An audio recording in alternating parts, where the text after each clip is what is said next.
William Clouston's here. Maggie Oliver calls it a cover-up. I think I'd go with her opinion, wouldn't you? Well, she's the expert. Yeah. And she says it exhibits exactly the same pattern as what she saw in the north and Manchester and everywhere else.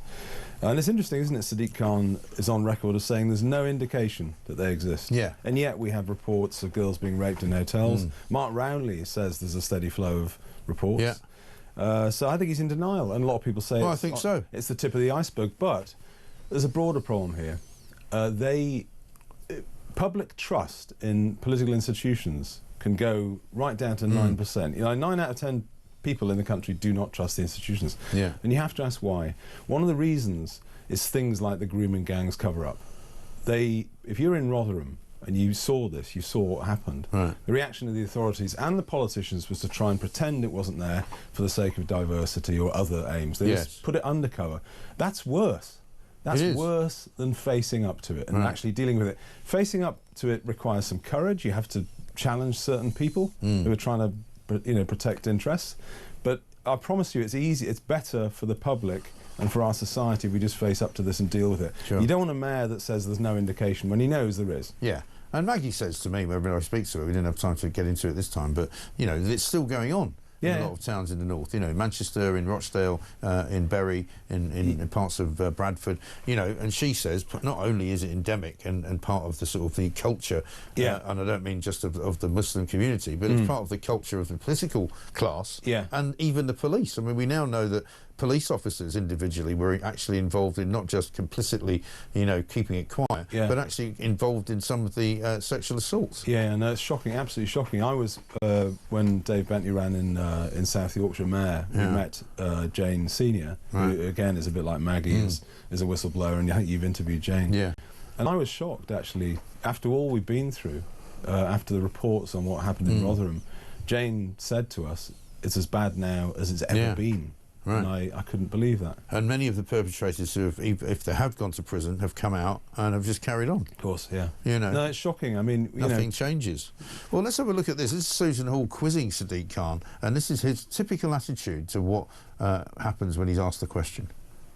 I asked you this question last week, and you found every which way but not to answer it. Just how many grooming gangs have we got in London? To avoid any misunderstanding, can she define what she means by that? Yes, if you look at what's gone on in Rotherham, where there are people taking young girls, grooming them for sex, that is what I'm talking about. We know in London there are issues about exploitation of young people, but they're not as defined by the member in her definition of what those types of gangs are. So are you saying we haven't got the same sort of gangs that are in Rotherham, Bradford and lots of other places in the country? Just for what's a misunderstanding, what does she mean by that? You know full well what I mean by that. It's all over the television. You know exactly what I mean by that. These gangs of people that are grooming young girls for sex. Do we actually have those in London? I'm unclear, Chair, what is meant by the question. If you could spell it out, I can answer. I've just spelt it out. Are you not listening? It's the sort of gangs that groom young girls at a young age for sex. Exactly how much clearer do you want me to be? I mean, it's pretty straightforward, isn't it? He's in complete denial there. Yeah. That is like watching some sort of Soviet Iron Curtain response. It really is. It's like he knows that we know that he's filibustering and just blocking this. And he's also trying to sort of lure her into, because he thinks it will make her look wrong, to say Pakistani grooming gangs. And he wants her to say it. He wants to back her. He wants to get her to retreat. Yeah. This is how the system works. Right. There's a brilliant book called The Tribe, written by Ben Cobley a few years ago. It's called The Liberal Left System of Diversity. And what it's about is power. And what you saw there is power being exercised. Right. What he wanted to do was to go on the offensive there, and he wanted Susan Hall to just back off and do that. I'm sorry. If it's happening, we need to get onto it, and it's his responsibility to get on. According to Daily Express, it is happening. Yeah. And it's not, you know, nobody's blaming Sadiq Khan for it happening, but why can't he just acknowledge that it's happening and then do something about it? I mean, the same with Keir Starmer. You can tell that he's dragging his heels on this whole thing. The inquiry hasn't yet been set up. They haven't yet got its terms of reference sorted out. They can't find a judge, apparently, who wants to do it, which I find staggering. You know, surely they can find somebody to chair a panel on what's going on. Well, I'll ask you a question. You asked me the questions, but do you think that such an inquiry is going to be embarrassing to the Labour of course it authorities is. that presided over it. Absolutely it will be, That's because all of the places where it happened in the north of England were Labour-supported areas and Labour-run councils. That's right. And many of those councillors were involved, unfortunately, in what was going on. I know.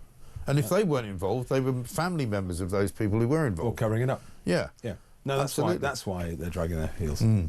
Anyway, have a look at this. This is Keir Starmer when Sadiq Khan gets mentioned by Donald Trump when they were at Turnberry together. I'm not a fan of your mayor. Why not? I think he's done a terrible job, the mayor of London. But a nasty person. I think he's done. I think he's a friend of mine, right? No, I think he's done a terrible job. But I would certainly visit London. Yeah. Well, I like Nigel. I mean, Nigel, as you know, is a friend of mine. Nigel's done very well. He's a friend of mine.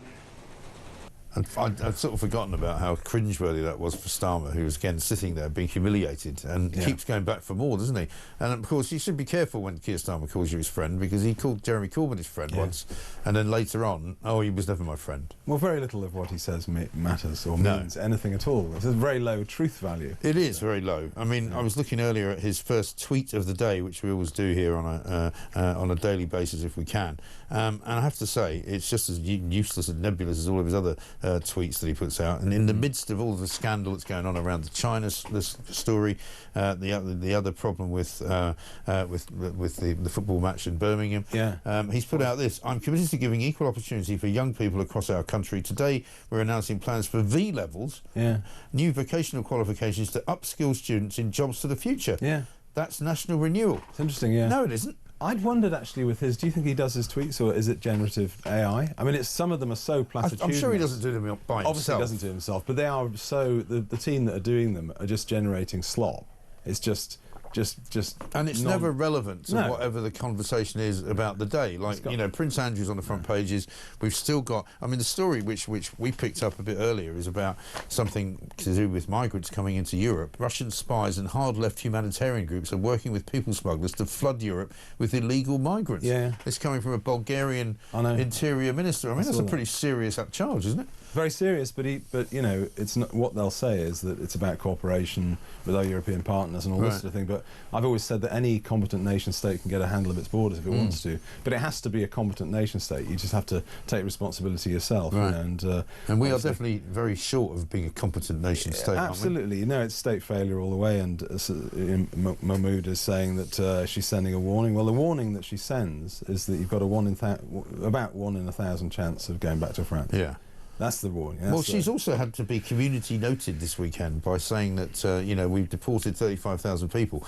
And according to Twitter, quite rightly, they've only really sort of deported against their will 9,000 people, because the others all went voluntarily. And they also all went in November of last year, nearly a year ago. Nothing to do with her. No, there's no sign of this being done. I mean, she says she'll do whatever it takes. That's the rhetoric. But there's nothing going on here. I mean, this will just drag the Labour Party down. I think it will. I've said before it's got worse under them as well. More vulnerable than the Tories even. I don't think there's any doubt. What do you make of their plan to possibly postpone once again these local elections? Because, you know, this is another, you know, I would say, you know, anti-democratic manoeuvre, because everybody knows why they're doing it. They did it last time not because they weren't ready or because it was too complicated. It was because they didn't want to lose them. It's shocking. And now they're talking about postponing them for another year. I think it's an absolute disgrace. I mean, to be fair, Mike, how can they do that? In the pandemic, there were delays to the normal democratic process. Most people understood that. When there's a lockdown, it's very difficult to organise it. There's no excuse, absolutely no excuse, and they will be absolutely hammered. We're the target seats we have. We think seats that had sort of, you know, big city council seats that had 60% of people voting Labour, we're looking at our returns coming in at about 25%, less than half. It's a collapse. And then they've got, you know, the Greens snapping at them. So Labour is in a particularly vulnerable position in these elections. They'll do terribly. Well, they are, because not only are they hated as a general party because of what they're doing in government, but they've got, as you say, they've got the Greens sort of snapping at their left heel, and then they've got your party snapping at their left heel as well, which will lose them votes, won't they? Because the left side of the party don't really like Starmer very much. No, they don't. And you know, then you've got the question, the speculation as to who is going to replace him. I think you're probably right that there's no way the May elections aren't going to be disastrous for him. He'll be under pressure, and he may. I think by June, July, you could have a Labour Party that would move against him. But it's very difficult. The talent pool is not big. No. And you look at who else could come up. And it's actually scary. It really is. I mean, Bridget Phillipson, goodness gracious me, as the deputy leader. I mean, luckily, I think she's going to get beaten by Lucy Powell. But you know, she ain't any better either. No. It's very serious for the country. You know, I think there are. I mean, there's even talk of Miliband. I know. I mean, well, he's very popular apparently in the Labour Party. He's very staggering. Popular. Yeah, I know. And but then I was chatting to a Labour insider I know, and he said, well, because I was talking about Burnham, I said, you know, and he said, no chance at all. Not particularly well liked in the PLP, not particularly well liked in the wider party. Yeah. And then you've got Miliband, who I said, you know, has trouble with reality. I didn't say that, but he said, yeah, but the party is like that. So it actually matches. So, you know, he's actually very, very popular. If you look at the websites that track it, he is very popular. It's extraordinary, isn't it? Yeah. He and Angela Rayner were the two kind of highest-ranking members of the parliamentary party who would be most likely to be Prime Minister. And so it's one of those two. It could easily happen. And he'd love to. He'd also have the bottle. I think you and I know he'd have the bottle to become Prime Minister without being voted in. He'd actually have the chutzpah to do it. I'm sure he would. It would happen. So anyway, we'll see, won't we? It's very bad. It's really bad. It's not good at all. William, good to see you. Thank you very much indeed. Let's get a quick voice note.